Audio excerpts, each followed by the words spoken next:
So I've been playing The Sims recently, and in my perpetual narcissism, I created a virtual me. Now, if you aren't familiar with the game, The Sims is a simulation where you create virtual people and dictate their life frame by frame. You can give them a house, a job, a bunch of earthly possessions. Their lives can be left to their own devices or predestined down to making friends, falling in love, and raising a family. So I gave mine a job, and with nothing but change and the clothes on his back, started off in a dingy one-bedroom shack. I made him a writer like me, only he was actually published. And I noticed that the more I played God in his life, the more I wish God micromanaged mine.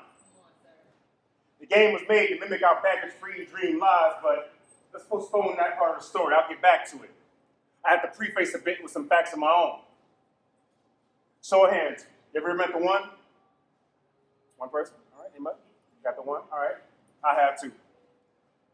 Yes, the cliche romantic notion recycled in every romance novel and movie ever. The type girl Neo said made him better. I'm talking that love at first sight because God was playing devil's advocate when he heard me say, I don't believe in love at first sight. He was like, right. In the words of Rudy Francisco, I'm not a love poet.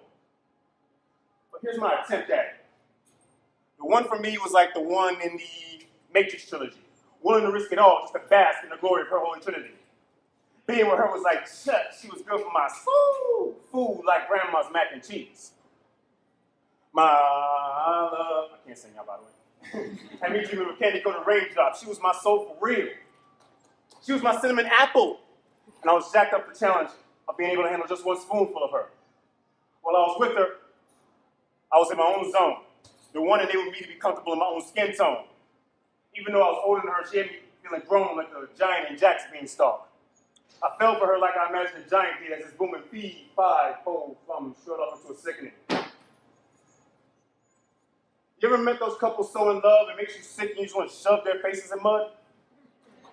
Yep, that was us, bub. If I was Wolverine, she was Jean Grey. Doug to her Patty Mayonnaise, the Meek Mill to her Nikki, the Secrets to her Vicky, Yvette to her Jody. Yvette to my Jody, Bonnie to my Clyde, Ride to my Die. I can't say that next metaphor, so I'm skipping that part of the line.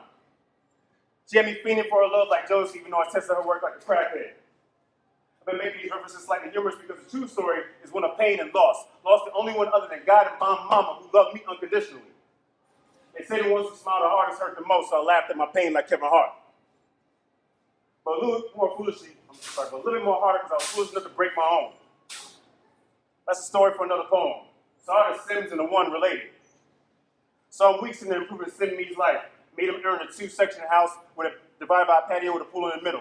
One section contained the bedroom, the living room, the kitchen, and the guest bedroom. The second contained the study, two more bedrooms, and something else, I don't know, whatever. I've been filling with his interactions with a neighborhood woman he really clicked with. Visits to each other's virtual houses and dates and lounges and libraries. My Sim had him found his Mary like I had him found mine. One day I sat back and I realized that through all his promotions, his scrimping and saving, making friends and acquaintances, and in between writing his Sim truths, that one neighbor girl stood out like Ruth. They vibe better than all the others and shared many of the same goals and passions. But I've yet to make the two unite in virtual matrimony. Now I'm stuck. I haven't touched the game in months because subconsciously I recreated the past 3 years of my life. Mine's a strike that wasn't programmed into the code. I feel cold about the next steps in this life, just like the iceberg that sunk the situationship I sailed into. Purposely. When you dare God to intervene by being arrogant and thinking yourself unsinkable, he makes you realize the unthinkable is easily possible. But as guidance, you can't help but wonder if something's missing from a seemingly perfect home.